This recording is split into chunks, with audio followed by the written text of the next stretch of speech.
प्यारे बच्चों, मैं सविता प्रजापति अयोध्या दास राजकीय कन्या इंटर कॉलेज गोरखपुर से कक्षा 12 जीव विज्ञान विषय की इस कक्षा में आपका स्वागत करती हूँ। बच्चों, आज हम जीव विज्ञान के अध्याय 6 जो कि वंशागति का आणविक आधार है, इसके चौथे भाग का अध्ययन करेंगे। और इसके प्रथम 3 भागों का अध्ययन हम पहले कर चुके हैं, जिनमें हम आनुवंशिक पदार्थ, न्यूक्लिक अम्ल संरचना, प्रकार एवं कार्य का अध्ययन कर चुके हैं। इसके अलावा डीएनए कुंडली का पैकेजिंग, आनुवंशिक पदार्थ की खोज, आनुवंशिक पदार्थ के गुण, डीएनए बनाम आरएनए, सेंट्रल डोग्मा और डीएनए प्रतिकृति का अध्ययन पहले हम कर चुके हैं। आज बच्चों हम इस अध्याय के चौथे भाग में अनुलेखन और आरएनए का संसाधन पढ़ेंगे। अनुलेखन में हम ये पढ़ेंगे कि डीएनए से किस प्रकार आनुवंशिक सूचनाएं आरएनए में जाती हैं, और आरएनए का संसाधन में हम देखेंगे कि डीएनए से जो आरएनए बनता है यूकैरियोटिक कोशिका में, वो कितने परिवर्तन के फलस्वरूप परिपक्व आरएनए में परिवर्तित हो जाता है। तो चलिए आज की कक्षा हम प्रारंभ करते हैं। बच्चों हम जानते हैं कि जो आनुवंशिक लक्षण हैं वो डीएनए में आनुवंशिक सूचनाओं के रूप में संचित रहते हैं, और किसी एक आनुवंशिक लक्षण की सूचना डीएनए के जिस खंड में संचित होती है उसे हम जीन कहते हैं, जबकि एक आनुवंशिक लक्षण प्रोटीन के रूप में कोशिका में प्रकट होता है। तो ये एक आनुवंशिक लक्षण को संचित रखने वाले जीन और आनुवंशिक लक्षण को प्रकट करने वाले प्रोटीन में क्या संबंध होता है, आइए पहले हम इसको जानने का प्रयास करते हैं। जीन तथा प्रोटीन के संबंध की व्याख्या के अंतर्गत बच्चों, जीन तथा प्रोटीन के संबंध को समझाने के लिए 2 परिकल्पनाएं प्रस्तुत की गई, और ये दोनों ही परिकल्पनाएं बेडल तथा टाटम नामक वैज्ञानिक ने प्रस्तुत की थी। इसमें जो पहली परिकल्पना है वह है एक जीन एक एंजाइम परिकल्पना, और दूसरी परिकल्पना है एक जीन एक पॉलीपेप्टाइड परिकल्पना। एक जीन एक एंजाइम परिकल्पना जो कि पहली परिकल्पना है, यह परिकल्पना बीडल तथा टाटम नामक वैज्ञानिक ने 1941 ईस्वी में न्यूरोस्पोरा नामक एक कोश के कवक पर प्रयोग करके प्रस्तुत की थी। और इस परिकल्पना के अनुसार इन्होंने बताया कि एक जीन एक विशिष्ट एंजाइमी प्रोटीन का निर्माण करता है, क्योंकि एंजाइम प्रोटीन के बने होते हैं। तो एक जीन जो है वो एक विशिष्ट एंजाइमी प्रोटीन का निर्माण करता है। बाद में इन्होंने देखा कि बहुत से एंजाइम ऐसे हैं जो एक से अधिक पॉलीपेप्टाइड श्रृंखलाओं से बने होते हैं। तब इन्होंने एक और परिकल्पना प्रस्तुत की, और इस परिकल्पना का नाम दिया एक जीन एक पॉलीपेप्टाइड परिकल्पना। इस परिकल्पना के अनुसार एक जीन में एक से अधिक पॉलीपेप्टाइड श्रृंखला हो सकती है, और प्रत्येक पॉलीपेप्टाइड श्रृंखला का निर्माण अलग अलग जीन के द्वारा होता है, यानी कि हर पॉलीपेप्टाइड श्रृंखला के लिए एक विशेष जीन होता है। एक एंजाइम कई पॉलीपेप्टाइड श्रृंखलाओं से बना है, और प्रत्येक पॉलीपेप्टाइड श्रृंखला का निर्माण अलग अलग जीन के द्वारा होता है, एक जीन एक पॉलीपेप्टाइड परिकल्पना के अनुसार। बच्चों, कोशिका में या जीवों में आनुवंशिक लक्षण प्रोटीन के रूप में प्रकट होते हैं, और ये आनुवंशिक लक्षण डीएनए में संचित होते हैं। तो डीएनए से प्रोटीन के रूप में आनुवंशिक लक्षण जो हैं यह 2 रूपों में या 2 चरणों में प्रकट होते हैं। जीन या डीएनए में संचित आनुवंशिक सूचना 2 चरणों में कोशिका में प्रकट होती है। पहला चरण है अनुलेखन, और दूसरा चरण है ट्रांसलेशन या रूपांतरण या स्थानांतरण।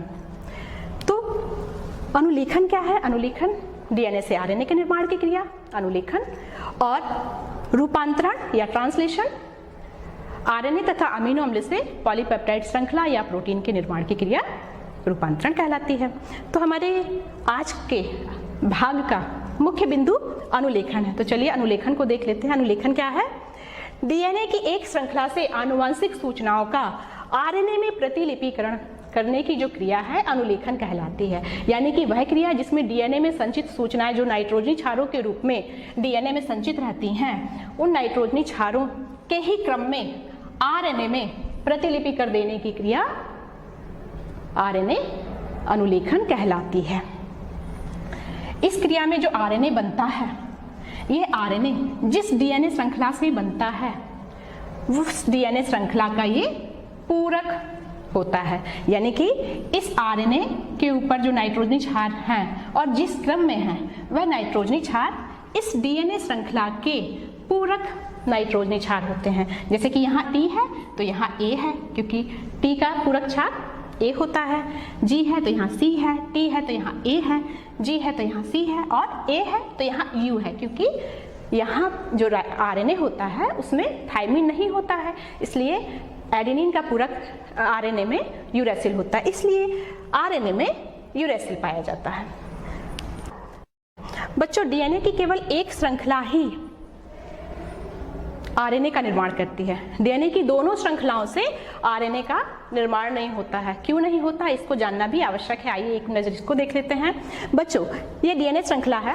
यदि डीएनए की दोनों श्रृंखलाओं से आरएनए का निर्माण होता है, आरएनए की एक श्रृंखला ये, एक श्रृंखला ये, तो दोनों ही श्रृंखलाओं में नाइट्रोजनी क्षारों का क्रम अलग अलग है। जब नाइट्रोजनी क्षारों का क्रम अलग अलग होगा तो आनुवंशिक सूचना भी अलग अलग होंगी, जिससे कि प्रोटीन का निर्माण इनसे अलग अलग प्रकार की प्रोटीन बनेगी। यानी कि डीएनए का एक ही खंड प्रोटीन, दो तरह की प्रोटीन के रूप में दो आनुवंशिक सूचनाओं के लक्षणों को प्रकट करेगा, जो कि होता ही नहीं है। इसके अलावा आरएनए की ये श्रृंखला और आरएनए की दूसरी श्रृंखला दोनों एक दूसरे की पूरक होंगी। पूरक होने से क्या होगा, इनके बीच हाइड्रोजन बंध बन जाएगा और ये दोनों श्रृंखलाएं जुड़ करके द्विरज्जु की आरएनए का निर्माण कर देंगी। इसीलिए आरएनए का निर्माण डीएनए की केवल एक श्रृंखला से ही होता है, दोनों श्रृंखलाओं से आरएनए का निर्माण नहीं होता है। और बच्चों, अनुलेखन की जो क्रिया है ये कोशिका चक्र की अंतरावस्था की जीवन तथा G2 उप अवस्थाओं में होता है। यदि हम स्थान की बात करें तो प्रोकैरियोटिक कोशिका में डीएनए कोशिका द्रव्य में होने के कारण अनुलेखन की क्रिया कोशिका द्रव्य में होती है, जबकि यूकैरियोटिक कोशिका में डीएनए केंद्रक में होता है, इसलिए अनुलेखन की क्रिया केंद्रक में होती है। बच्चों, जो डीएनए होता है इसके कई खंडों से आरएनए का निर्माण होता है। तो डीएनए का वह खंड जो आरएनए का अनुलेखन करता है या आरएनए का निर्माण करता है, अनुलेखन इकाई कहलाता है। ये चित्र आप देख रहे हैं बच्चों, ये अनुलेखन इकाई का चित्र है, जिसमें डीएनए की एक श्रृंखला ये है और दूसरी श्रृंखला ये। तो अनुलेखन इकाई जो है ये डीएनए की दोनों श्रृंखलाओं से बनी होती है और इन दोनों श्रृंखलाओं, ये जो दोनों श्रृंखलाएं हैं ये एक दूसरे की पूरक है। दूसरी बात, ये दोनों श्रृंखलाओं का ध्रुवत्व विपरीत है, यानी कि एक श्रृंखला का 3' सिरा पहले है तो दूसरी श्रृंखला का 5' सिरा पहले है। बच्चों, डीएनए की जिस श्रृंखला का सिरा 3 to 5' इस प्रकार से होता है, उसी श्रृंखला पर आरएनए का निर्माण होता है, क्योंकि आरएनए का निर्माण सदैव 5 to 3' दिशा में होता है। इसलिए सदैव डीएनए की 3 to 5' वाले श्रृंखला पर आरएनए का 5 to 3' में निर्माण होता है। तो डीएनए की यह श्रृंखला जो कि आरएनए का निर्माण कर रही है, इसलिए यह डीएनए टेम्पलेट कहलाती है या टेम्पलेट रज्जु कहलाती है, जबकि उसके विपरीत दूसरी श्रृंखला जो है वो नॉन टेम्पलेट रज्जु कहलाती है। चूंकि बच्चों टेम्पलेट रज्जु से जो श्रृंखला बन रही है वो इसकी कॉम्प्लीमेंट्री या पूरक है, इसी प्रकार जो नॉन टेम्पलेट रज्जु है वो भी टेम्पलेट रज्जु की पूरक है। तो आरएनए जो श्रृंखला बनेगी और जो नॉन टेम्पलेट रज्जु है, श्रृंखला है, उन दोनों के नाइट्रोजनी क्षार एक समान होंगे, उनका क्रम एक समान होगा। इसको आइए हम यहाँ से समझ लेते हैं। यदि टेम्पलेट रज्जु के नाइट्रोजनी क्षार 3 to 5' दिशा में ATGC ATGC ATGC ATGC है, तो नॉन टेम्पलेट रज्जु है, नॉन टेम्पलेट रज्जु, इस पर जो नाइट्रोजनी क्षारों का क्रम होगा 5 to 3' दिशा में TACG TACG TACG TACG होता है। और इसी प्रकार जो आरएनए बनता है टेम्पलेट रज्जु से, उस पर नाइट्रोजनी क्षार का क्रम 5 to 3' दिशा में UACG UACG UACG UACG होता है। यानी कि ये इस श्रृंखला और इस श्रृंखला में जो नाइट्रोजनी क्षारों का क्रम है वो क्या है, एक समान है। बस यहाँ पे अंतर क्या है, यहाँ पे T है और यहाँ पे U है। इसीलिए जो नॉन टेम्पलेट श्रृंखला है डीएनए की, उसको कूट लेखन श्रृंखला भी कहते हैं, क्योंकि इसके नाइट्रोजनी क्षारों का क्रम आरएनए के नाइट्रोजनी क्षारों के क्रम के समान होता है। बच्चों, जो अनुलेखन इकाई है, इस अनुलेखन इकाई में 3 भाग होते हैं।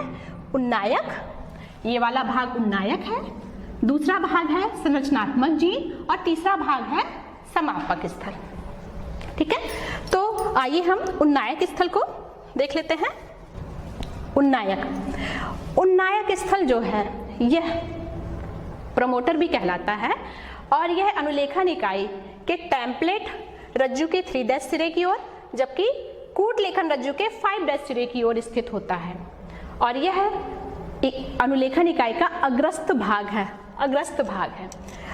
उन्नायक और संरचनात्मक जीन के मध्य में एक स्थान होता है, अनुलेखन आरंभन स्थल।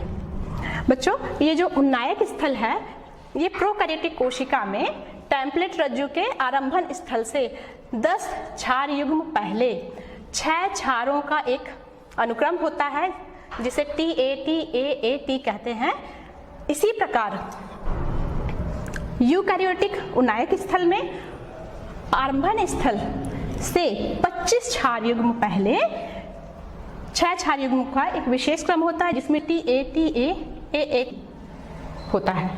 इसमें ये क्षार क्रम यूकैरियोटिक उन्नायक स्थल में और प्रोकैरियोटिक उन्नायक स्थल में ये क्षार युग्म टाटा बॉक्स कहलाते हैं। और टाटा बॉक्स को प्रोकैरियोटिक में प्रिब्नो बॉक्स भी कहा जाता है। इसी प्रकार से यूकैरियोटिक में टाटा बॉक्स को होगनेस बॉक्स भी कहते हैं। इन टाटा बॉक्सेस पर आरएनए पॉलीमरेज एंजाइम इनको पहचान करके इनके क्रम को, नाइट्रोजनी क्रम को वहां से जुड़ जाता है और अनुलेखन की क्रिया को प्रारंभ करता है, जो कि समापक स्थल है या टर्मिनेटर है। ये टर्मिनेटर अनुलेखन इकाई का दूरस्थ सिरा है, जो कि कूट लेखन रज्जु के 3' सिरे की ओर, जबकि टेम्पलेट रज्जु के 5' सिरे की ओर स्थित होता है। और इस सिरे पर अनुलेखन की क्रिया समाप्त हो जाती है। यहाँ पर समापन कारक रो फैक्टर आके जुड़ता है, या यहाँ पर कुछ विशेष क्षार अनुक्रम होते हैं जो समापन की क्रिया करते हैं, अनुलेखन की क्रिया को रोक देते हैं। बच्चों, जो संरचनात्मक जीन हैं, उन्नायक स्थल और समापक स्थल के बीच में जो अनुलेखन इकाई का जो भाग होता है वो संरचनात्मक जीन कहलाता है। और संरचनात्मक जीन क्या है? अनुलेखन इकाई के टेम्पलेट रज्जु का वह भाग जो आरएनए का अनुलेखन करता है, संरचनात्मक जीन कहलाता है। ये संरचनात्मक जीन जो है ये 2 प्रकार के होते हैं, पॉलीसिस्टोनिक संरचनात्मक जीन और दूसरा है मोनोसिस्टोनिक संरचनात्मक जीन। पॉलीसिस्टोनिक संरचनात्मक जीन क्या है? ऐसे जीन जिनमें एक से अधिक पॉलीपेप्टाइड श्रृंखला के संश्लेषण की सूचना निहित होती है, और ये जो है प्रोकैरियोटिक कोशिका में पाए जाते हैं। इसी प्रकार मोनोसिस्टोनिक संरचनात्मक जीन जो है ऐसी संरचनात्मक जीन जिसमें केवल एक पॉलीपेप्टाइड श्रृंखला के संश्लेषण की सूचना निहित होती है, और ये यूकैरियोटिक कोशिका में पाया जाता है। मोनोसिस्टोनिक संरचनात्मक जीन, बच्चों, इसमें 2 तरह के क्षार अनुक्रम पाए जाते हैं। क्षारों का क्रम पाया जाता है 2 तरह का, एक व्यक्तैक जिसको हम एक्सॉन भी कह सकते हैं, दूसरा है अव्यक्तैक जिसको हम इंट्रॉन भी कहते हैं। एक्सॉन जो होते हैं ये क्षार अनुक्रम ऐसे एमआरएनए का अनुलेखन करते हैं जो कि कूट लेखन की क्रिया करते हैं, जबकि इंट्रॉन जो है ये ऐसे क्षार अनुक्रम हैं जो ऐसे एमआरएनए का संश्लेषण करते हैं जो कूट लेखन की क्रिया नहीं करते हैं। तो जिस मोनोसिस्टोनिक संरचनात्मक जीन में एक्सॉन, इंट्रॉन पाए जाते हैं, ऐसे जीन स्प्लिट जीन कहलाते हैं। बच्चों, ये तो बात हुई अनुलेखन इकाई की। अब अनुलेखन की क्रिया के लिए कुछ सामग्री की आवश्यकता होती है, उस पर एक नजर। सबसे पहले है टेम्पलेट डीएनए। जिस डीएनए श्रृंखला पर आरएनए का निर्माण होता है उसको टेम्पलेट डीएनए कहते हैं। दूसरा आवश्यक पदार्थ है 4 प्रकार के राइबोन्यूक्लियोटाइड। बच्चों, आरएनए के निर्माण के लिए राइबोन्यूक्लियोटाइड की आवश्यकता होती है, और ये 4 तरह के होते हैं: adenosine monophosphate, guanosine monophosphate, cytidine monophosphate तथा यूरिडीन मोनोफॉस्फेट। इसके बाद मैग्नीशियम आयन तथा मैग्नीज आयन, ये आयन सहकारक के रूप में प्रयोग में आते हैं अनुलेखन की क्रिया में। चौथे नंबर पे है आरएनए पॉलीमरेज। बच्चों, आरएनए पॉलीमरेज जो है ये आरएनए के राइबोन्यूक्लियोटाइड का 5 to 3 दिशा में बहुलीकरण करता है। इसीलिए डीएनए की 3 to 5 वाली टेम्पलेट श्रृंखला पर ही आरएनए का संश्लेषण होता है। और ये जो आरएनए पॉलीमरेज है ये प्रोकैरियोटिक कोशिका में केवल एक प्रकार का होता है, और यही एक प्रकार का आरएनए पॉलीमरेज तीनों प्रकार के आरएनए, आरआरएनए, राइबोसोमल आरएनए, संदेशवाहक आरएनए और स्थानांतरण आरएनए, तीनों प्रकार के आरएनए का संश्लेषण या अनुलेखन करता है। और जो यूकैरियोटिक कोशिका है इसमें 3 तरह के आरएनए पॉलीमरेज होते हैं, RNA polymerase first, RNA polymerase second, RNA polymerase third. RNA polymerase first जो है बच्चों, ये केंद्रिका में पाया जाता है और ये राइबोसोमल आरएनए का संश्लेषण करता है, जबकि आरएनए पॉलीमरेज सेकेंड ये केंद्रक में पाया जाता है और ये संदेशवाहक आरएनए या एमआरएनए का संश्लेषण करता है। इसी प्रकार आरएनए पॉलीमरेज थर्ड ये भी केंद्रक में ही पाया जाता है और ये स्थानांतरण आरएनए या टीआरएनए का संश्लेषण करता है। बच्चों जो आरएनए पॉलीमरेज है ये एंजाइम कोर एंजाइम और सिग्मा फैक्टर से मिलकर के बना है।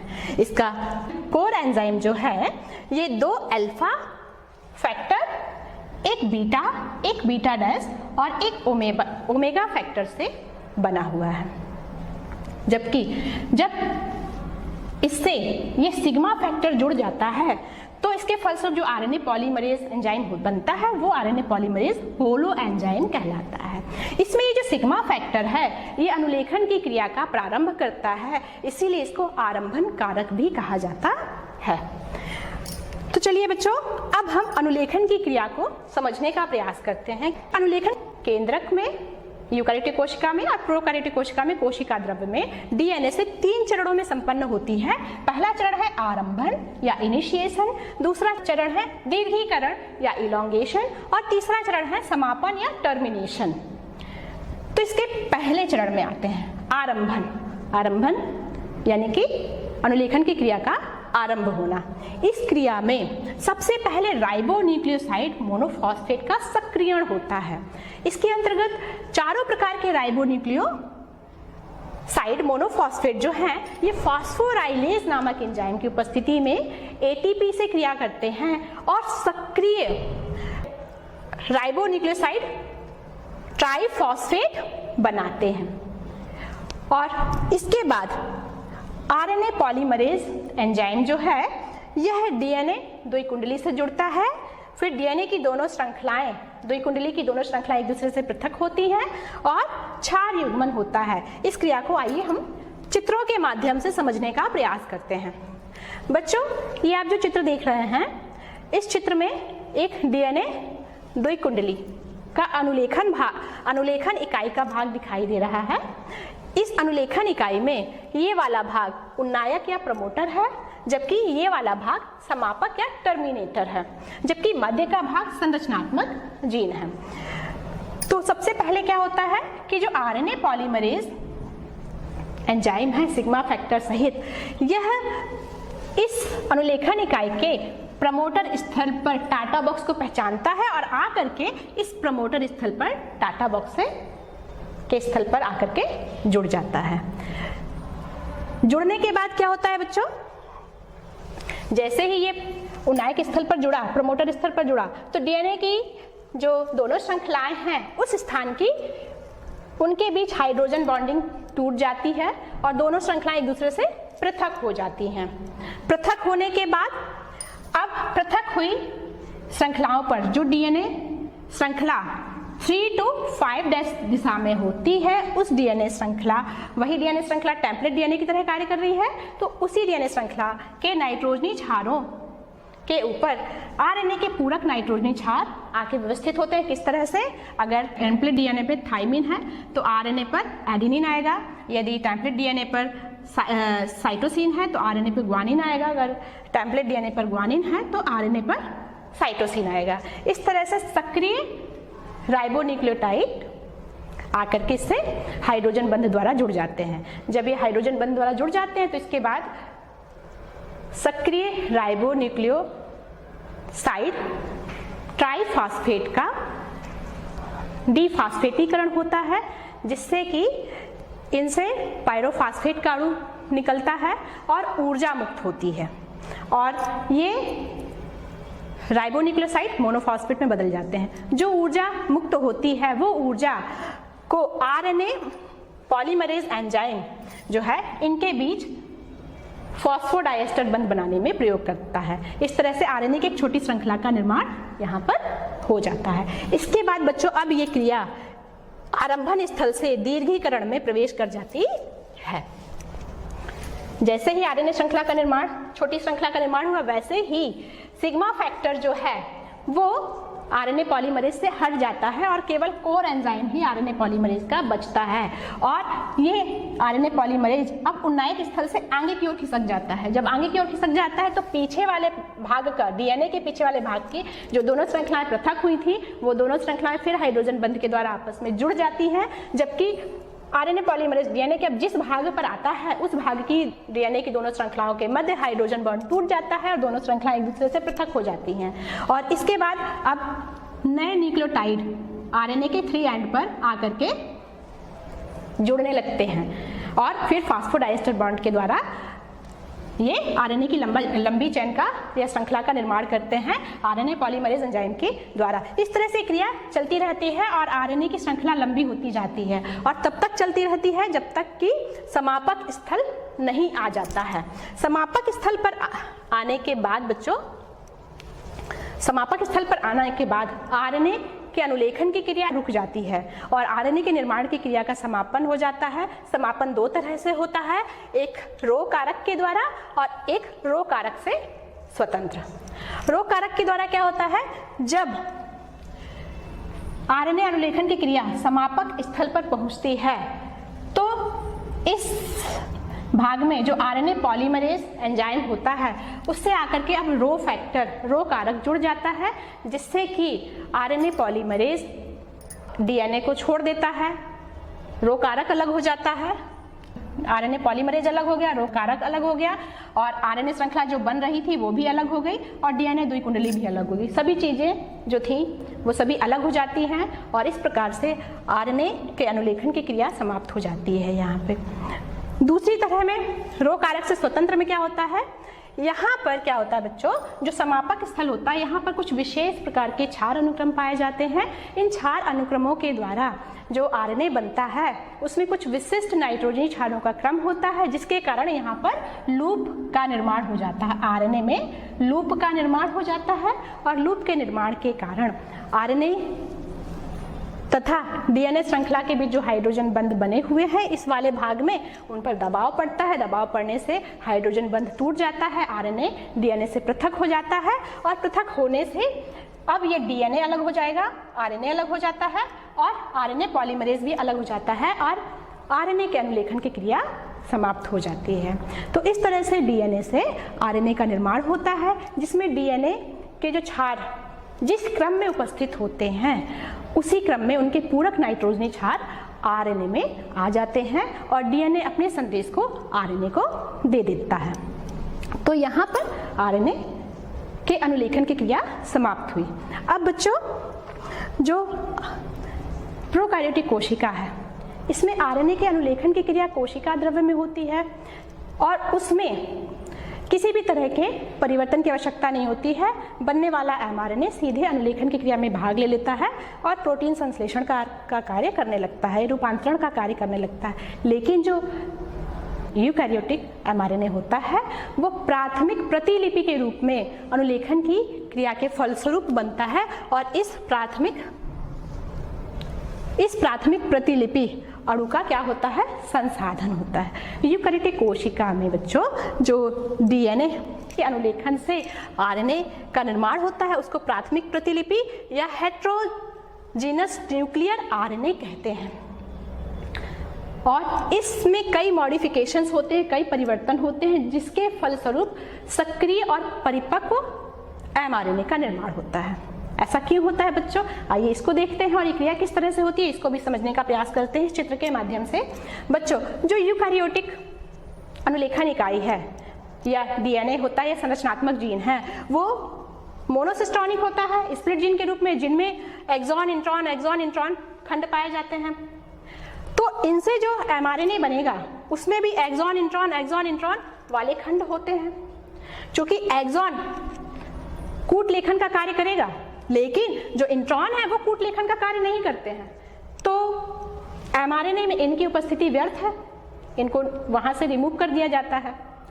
तब होती है संसाधन की क्रिया या मॉडिफिकेशन की क्रिया, जिसके अंतर्गत बच्चों क्या होता है कि मोनोसिस्टोनिक संरचनात्मक जीन से जो पहले हेट्रोजीनस न्यूक्लियर आरएनए विषमांगी केंद्र की आरएनए बनता है, उस विषमांगी केंद्र की आरएनए के 5' सिरे पर सबसे पहले 7-मेथाइल गुआनोसिन ट्राइफॉस्फेट आकर के जुड़ जाता है और जुड़ करके 5' कैप का निर्माण कर देता है और एमआरएनए या हेट्रोजीनस आरएनए के 5' सिरे से उसको स्थायित्व प्रदान करता है। इसके बाद बच्चों राइबोन्यूक्लियेज पी एंजाइम आता है और ये एंजाइम एंट्रॉन खंडों को काट करके पृथक कर देता है और पृथक करने के बाद जो एक्सॉन खंड हैं उन खंडों को लाइगेज एंजाइम के द्वारा आपस में जोड़ दिया जाता है और जो पृथक हुए एंट्रॉन खंड हैं वो राइबोन्यूक्लियेज एंजाइम के द्वारा विघटित कर दिए जाते हैं, उनको नष्ट कर दिया जाता है। अब इस एक्सॉन वाले आरएनए के 3' सिरे पर पॉलीएडेनाइलिक अम्ल की टेल आकर के जुड़ जाती है और 3' सिरे से एमआरएनए को स्थायित्व प्रदान करने लगती है। तो इस प्रकार से 5 कैप तथा 3 पॉलीएटेल युक्त सक्रिय एमआरएनए का निर्माण हो जाता है और ये सक्रिय एमआरएनए अब केंद्रक से निकल करके कोशिका द्रव्य में आ जाता है और कोशिका द्रव्य में आकर के अनुवादन या रूपांतरण की क्रिया द्वारा पॉलीपेप्टाइड श्रृंखला का सृजन करता है, निर्माण करता है। तो इस तरह से प्राथमिक प्रतिलिपि का संसाधन कंप्लीट हो जाता है। अब इसके बाद बच्चों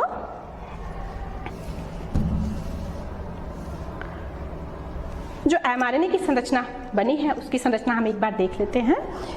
यूकैरियोटिक एमआरएनए। बच्चों जो यूकैरियोटिक एमआरएनए होता है उसके 5' सिरे पर 7-मेथाइल गुआनोसिन का एक 5 कैप होता है जो कि 5' सिरे से एमआरएनए को स्थायित्व प्रदान कर रहा है। इसी प्रकार इसके 3' सिरे से भी पर पॉलीएटेल पाई जाती है जो कि एमआरएनए के 3' सिरे को स्थायित्व प्रदान कर रही है और इस एमआरएनए के बीच में एक कोडिंग सेगमेंट पाया जाता है जो कि पॉलीपेप्टाइड श्रृंखला का कूटलेखन करता है। इस कोडिंग सेगमेंट के अग्र एक स्टार्ट कोडॉन होता है और ये स्टार्ट कोडॉन और 5G कैप के बीच में जो भाग पाया जाता है एमआरएनए का वो नॉन कोडिंग रीजन प्रथम कहलाता है जो कि कूट लेखन का कार्य नहीं करता है। इसी तरह से कोडिंग सेगमेंट के 3' सिरे की ओर एक स्टॉप कोडॉन होता है और ये स्टॉप कोडॉन जो है ये प्रोटीन संश्लेषण का कार्य रोक देता है और इस स्टॉप कोडॉन और पॉलीटेल के बीच में जो भाग होता है एमआरएनए का वो नॉन कोडिंग रीजन सेकेंड कहलाता है। तो इस तरह से बच्चों ये पूरी संरचना एमआरएनए यूकैरियोटिक एमआरएनए की है जिसमें जो स्टार्ट कोडॉन है ये प्रोटीन संश्लेषण की क्रिया को प्रारंभ करता है। अब बात करते हैं प्रोकैरियोटिक एमआरएनए की। तो प्रोकैरियोटिक एमआरएनए बच्चों आप जानते हैं कि उसमें संसाधन की आवश्यकता नहीं होती है, तो इसमें 5G कैप और पॉलीएटेल नहीं पाया जाता है। दूसरी बात यह है बच्चों कि इसमें भी मध्य में कोडिंग सेगमेंट होता है और ये कोडिंग सेगमेंट जो है यह पॉलीपेप्टाइड श्रृंखला का निर्माण करता है, कूट लेखन करता है। कोडिंग सेगमेंट के आगे इसमें भी स्टार्ट कोडॉन होता है जो पॉलीपेप्टाइड श्रृंखला के निर्माण की क्रिया को प्रारंभ करता है। कोडिंग सेगमेंट के बाद भी एक स्टॉप कोडॉन होता है जो कि अनुवादन की क्रिया पॉलीपेप्टाइड श्रृंखला के निर्माण की क्रिया को रोक देता है। इसी तरह से इसमें भी 5' सिरे की ओर स्टार्ट कोडॉन और 5' सिरे के बीच में नॉन कोडिंग रीजन फर्स्ट तथा स्टॉप कोडॉन तथा 3' सिरे के मध्य में एक नॉन कोडिंग रीजन सेकंड होता है जो कि कूट लेखन का कार्य नहीं करते हैं। तो बच्चों इस तरह से एमआरएनए की संरचना यूकैरियोटिक और प्रोकैरियोटिक की होती है। तो बच्चों यहाँ पर हमारे आज का अध्याय का ये भाग समाप्त होता है और इसके बाद बच्चों आपके लिए अभ्यास कार्य है जिसमें केवल 2 ही प्रश्न हैं। उम्मीद है बच्चों आज का ये भाग आपको समझ में आया होगा और हम बच्चों फिर आपके साथ मिलेंगे इस अध्याय के 5वें भाग में जिसमें हम पढ़ेंगे आनुवंशिक कोड और स्थानांतरण या रूपांतरण या ट्रांसलेशन। तो बच्चों आज के लिए बस इतना ही। धन्यवाद।